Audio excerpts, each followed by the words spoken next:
moms, and welcome back to Mom Madness Finals! Whee! We made it! We did. The March Madness show where we talk about some of the things maddening about motherhood besides all of the things. And the topics that made it to the finals are mom shaming and how's the baby?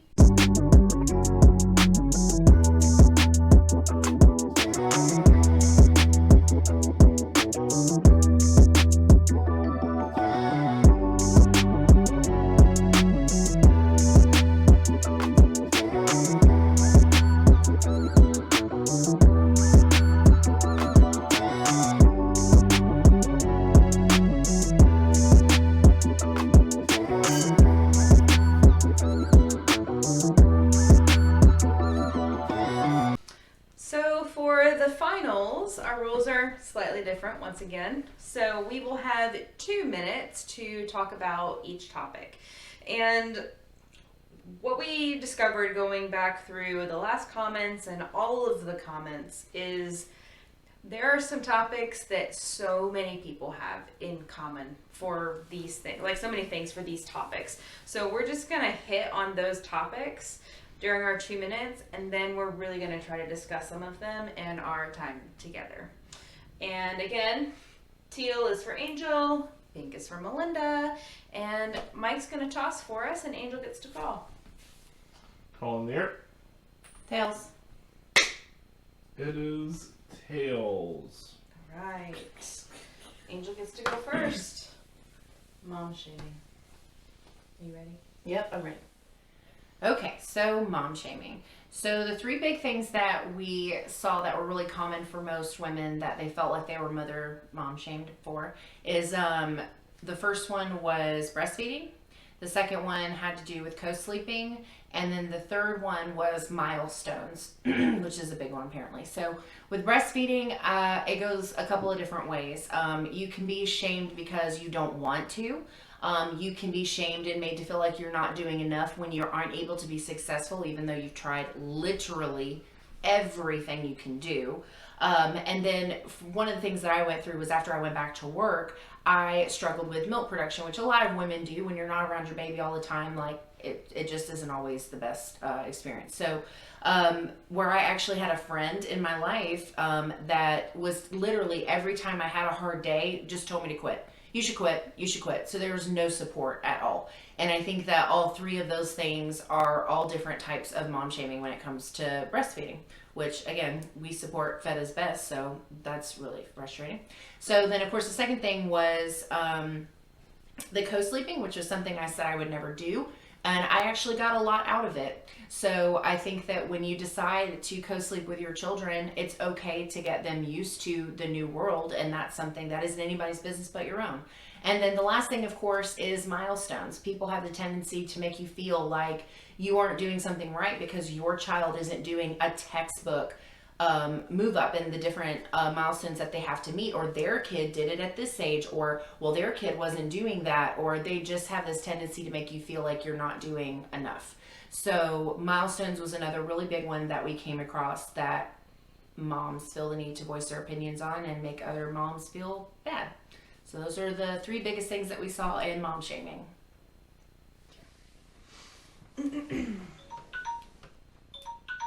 Sorry, I didn't know it was going to do that. It's okay. How do I turn it off? Cancel. There we go. Okay. So, how's the baby? I'm sure the baby is fine. She's sleeping. She's sleeping right now. But that doesn't always mean that mom is fine. And the biggest things that we saw with how's the baby is that there's two main ones. Is that moms feel like nobody misses them, that they're not important anymore in their friends and their family's lives, and that they're invisible, which they sound similar, but at the same time they're different. So with moms feeling like they're invisible, let's start with that one. When you have this child that consumes your life and they are so little, they need you to survive. They don't know how to tell you thank you. They don't know how to show their appreciation yet when they're so little. But so you're just taking care of them all the time, and then when nobody asks how you are feeling, how you are doing, you just feel like you are invisible to the rest of the world, to everybody except for your baby who literally depends on you to survive. Whether it's bottle, breast, doesn't matter. That's how a lot of women feel, apparently. They feel like that's their sole purpose and that they're invisible to the rest of the world. Or that everybody has forgotten about them and that they just don't care about them anymore. They don't ask how they're feeling. They don't ask if they want to go do something. They don't ask if they can help them and give them a break. They just want to see how the baby's doing. How's the baby growing? Is it meeting its milestones? Do they have their first tooth yet? Well, have you gotten their haircut? How much are they eating these days? What size are they wearing? And they don't say anything about mom or care about how mom is feeling or surviving. And yeah.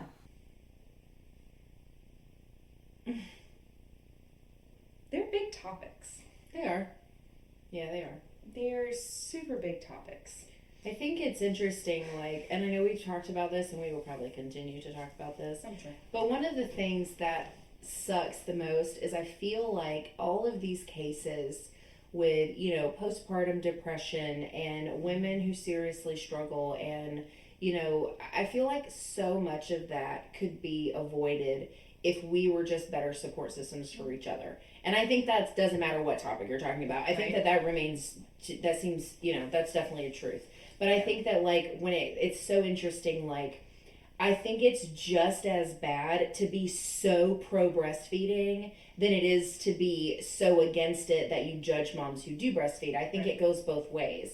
I've definitely had conversations with moms that are so into breastfeeding that they don't realize that, like, okay, but I don't want to, or I can't. Yeah. Or it's too much, or whatever the case may be. And I think that one, out of the three of the main ones that we saw, I think that one surprises me the most, just because it seems like such an easy thing to be supportive of. Like, it does seem like an easy thing to be supportive of. And you think, I mean, for the people who are so anti-breastfeeding, it is something that your body naturally does or is meant to do. Yeah. Right? Yep. And not all women are able to lactate, and that's an unfortunate fault from Mother Nature. Shame on her. But, I mean, that is what our bodies are meant to do. We're mammals. That's what we're meant to do. That's all part of how it all works. Yeah. And there are people who believe, we talked about this during Humanizing Moms, there are people who believe that breastfeeding is molesting your child, but that's what our bodies are meant to do. Yep. And that is such an extreme view, but there are people who use that to shame moms who do choose to breastfeed. Or you also have older generations who breastfeeding was not the way. They made formula. My mom, my aunts, their formula was made for them. So when they had babies, my grandma wasn't sure how to support that, I guess, because that's not what they did. It wasn't their It wasn't what they did.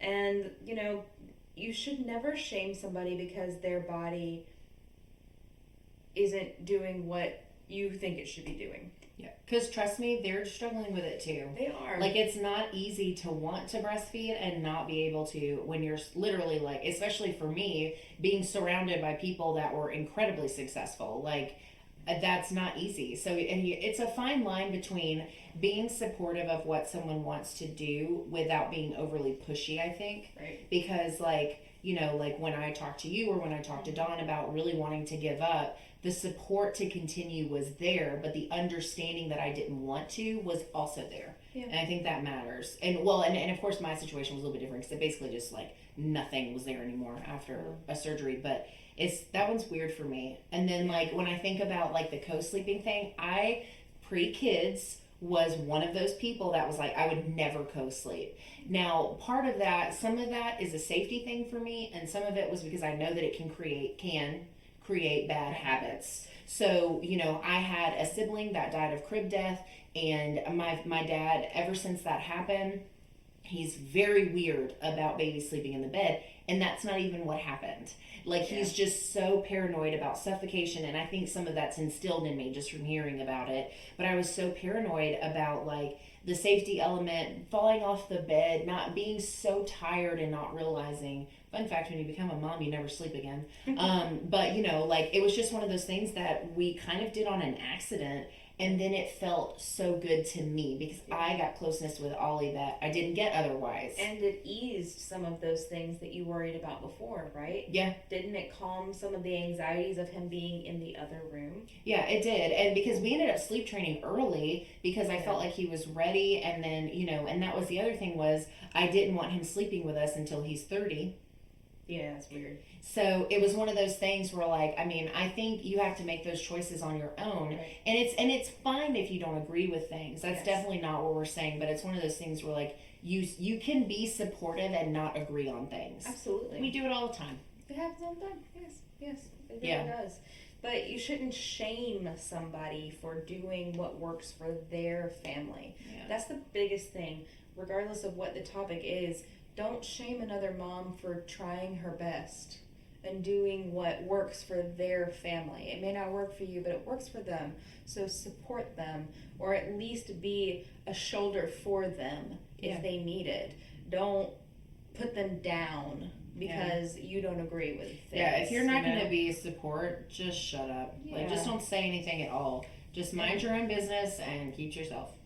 Yeah, unless you're calling your friend to check on her and see how she's feeling, because that's important too. Yeah. You know, like, that is probably one of the biggest things is that feeling invisible when you have all these new things. As a new mom, you need support.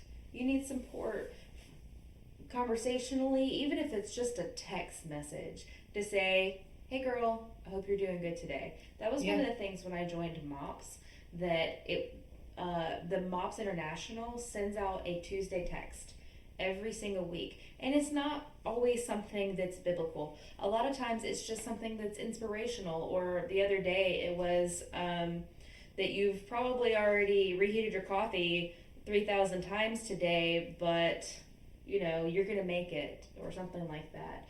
And even just getting something like that where a mom knows somebody is thinking about them. Somebody wants to know that they're okay, or somebody wants to let them know that if they need something, they're there for them. That's so important, because otherwise you go crazy, or you feel like nobody cares anymore. Yeah, support isn't always around the motherhood part. The support for your mom friends is just being a friend. Yeah. And it doesn't always have to be about the kids. It doesn't always have to be about if they're, I don't know, stretch marks are healing. I don't know, whatever you guys talk about. But it's one of those things where it's like, it really is just being a friend. Yeah, and I mean, we already go through that sometimes when you're in a group where other people don't have kids yet, it's pretty common that those friendships grow apart for that. Yeah, that's normal. For that phase of life, and maybe they'll come back together. But when you have those friends that just disappear, you're already going through so many hormonal changes, and then your friends are gone. Like, that does so much to somebody's mental state and emotional. Like, the emotional part is huge as well. It all plays in together.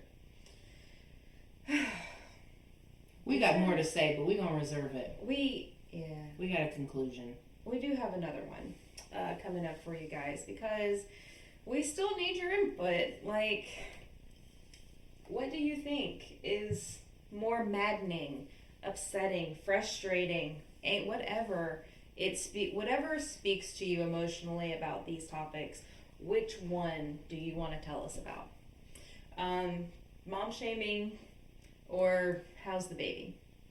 You know, and let us know down below. If you don't want to comment down below, you can reach out to us on social media, Twitter, Facebook, Instagram, at Momestly. Definitely subscribe, like the video, hit the bell notifications. So Share it. Share it as well. If you want to share the whole series, since this is, really March Madness that's going on right now. That'd be great. And let us know. Yeah. It's important. We want to know what our village thinks, what we all have in common as moms besides babies or grown children. It doesn't matter. Children in general. So let us know, comment, follow us, and we'll see you for our wrap up and let you know who wins.